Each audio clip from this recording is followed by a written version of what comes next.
রাতের বেলা মেয়েদের জন্য বানিয়ে নিলাম গরম গরম নুডলস। আর এটাকে আপনারা কি নুডলস বলে থাকেন অবশ্যই কমেন্ট করে জানাবেন।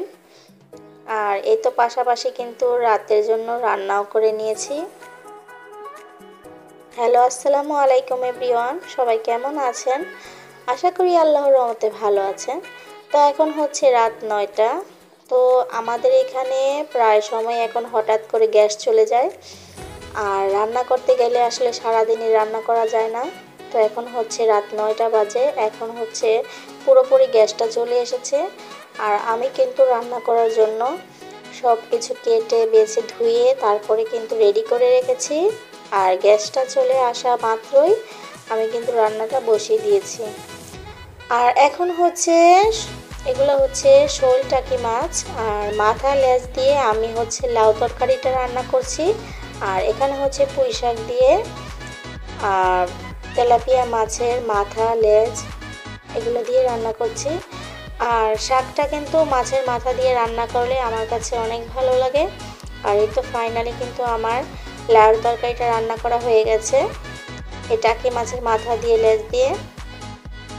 আর এখন হচ্ছে যে আপনাদের ভাইয়া একসাথে অনেকগুলো বাজার আমাকে এনে দিয়েছিল, কিন্তু আমি কিন্তু গ্যাস না থাকার কারণে এই শাক পাতাগুলো কিন্তু নষ্ট হয়ে যায়।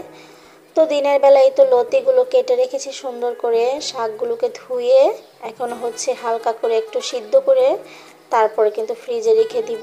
আর এটা কিন্তু ডিপ ফ্রিজে রেখে দিলে অনেক দিন পর্যন্ত সংরক্ষণ করে খাওয়া যায়। আর তো যাই হোক, সন্ধ্যাবেলা এখন হচ্ছে রান্নাটা শেষ, রাতের জন্য রান্নাটা করে নিয়েছি।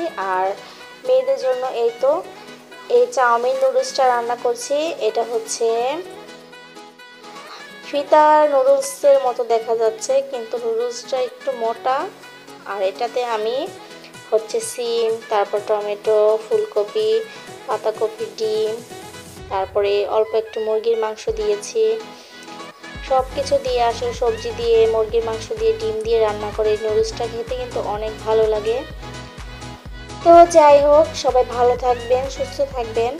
আর আমার ভিডিওটা আপনাদের কাছে কেমন লেগেছে অবশ্যই কিন্তু কমেন্ট করে জানাবেন। প্লিজ যারা যারা এখনও সাবস্ক্রাইব করেন নাই, সাবস্ক্রাইব করে আমার বন্ধু হয়ে যাবেন। আর ছোট্ট করে একটা লাইক, একটা কমেন্ট করে দিবেন। আশা করি পরবর্তী ভিডিওগুলো আপনাদের কাছে চলে যাবে। আজকের জন্য এই পর্যন্ত।